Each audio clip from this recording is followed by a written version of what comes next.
Hey everybody, welcome back to 12th Man Rant. I'll be your host, Zach Curtis. Alright 12s, week 2 is in the books, and unfortunately the Seahawks dropped another close one at Soldier Field, losing to the Bears 17-24. Now, this was an easily winnable game for any team with a competent offense. Unfortunately, we're the Seahawks. Few takeaways from the game before we move on to next week. I thought the defense was much improved over last week. Sure, last week they got 3 turnovers down to 2 this week with Shaquille Griffin, but they were on back-to-back plays and they stepped up right when we needed to when the offense was struggling. If the defense didn't come up big there, this would have been a much more lopsided game and a much uglier affair.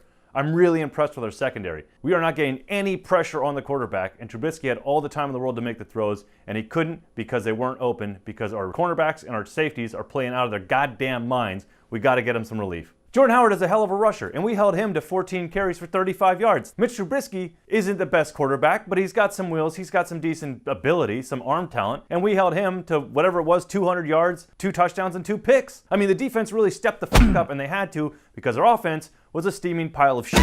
That's what's going to happen when you got a new offensive coordinator and Russell has a real off day. The one thing I don't understand, and we talked about it last week, we're going to probably talk about it next week until they figure it the fuck out, why aren't we running the ball? Why aren't you running the ball early and doing it with Carson? I appreciate what Penny was able to get done in the fourth quarter, but honestly, Carson is the punishing back. He's the one who's going to wear the defense down. We need him on first and second downs early in the game. Establish a rhythm, establish an identity. These are things that we're still not fucking doing, and I don't know if Bevel just changed his name to Schottenheimer and he's still with the team, or if it's some grand conspiracy. It's just fucking frustrating. The only reason that Penny was in the fourth quarter instead of Carson is because Carson was gassed from running on special teams. I've never heard a bigger lie in my life, and my dad's a fucking lawyer.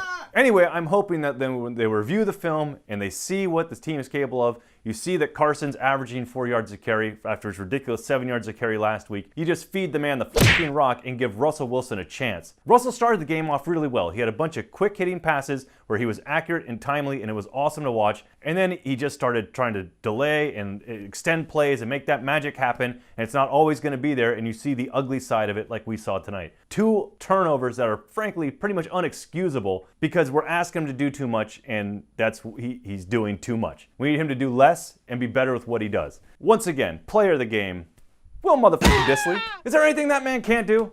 Every time he catches the ball, I'm like, oh, he's a blocking tight end. He shouldn't be out there running. The other player of the game, you know it, I know it, good old tripod Michael Dixon. He did have one punt that went for like 10 yards that dropped his average to 45 for the game. But that kid's still a fucking magician with the ball. I mean, who does a drop kick kickoff? Michael Dixon, that's who. Looking ahead to next week, we finally get to have a home game. Seahawks back in the clink against the Dallas Cowboys. This is what I'm fucking talking about. I am so excited for this game. The Cowboys, who I thought were going to be a lot better than they are sitting at 1-1. They had a disappointing loss week 1. They're coming off a close win over the Giants. This is a good chance for us to beat them. Honestly, if we can keep Ezekiel Elliott shut down like we did Jordan Howard, which I'm not saying is apples to apples there, if we can limit Elliott's impact in the game, I don't think Dak Prescott beats us.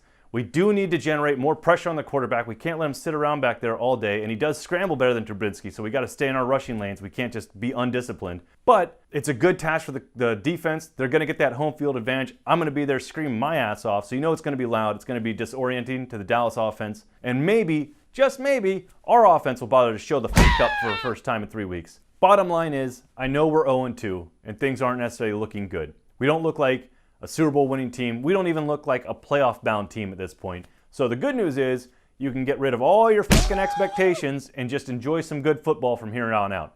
That's what I'm going to be doing, and people who aren't going to be doing that probably aren't going to be watching much longer. To quote the classic Deadwood, I, as a free man, choose to be optimistic in this moment. I am optimistic that we can beat the Cowboys. And I say that because I think whether you're happy with the Seahawks or you're frustrated with the Seahawks, we can all come together as fans, as Americans, and just agree the Cowboys. Well, that's going to do it for the 12th Man Rant this week. If you liked anything I had to say, please hit like and subscribe. Otherwise, hit us up in the comments. We do respond in a timely manner. And what's up to our one fan in the UK? You're the man. Go Hawks, man. Let's get it done this week.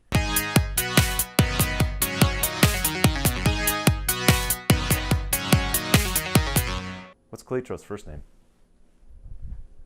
A. Calitro.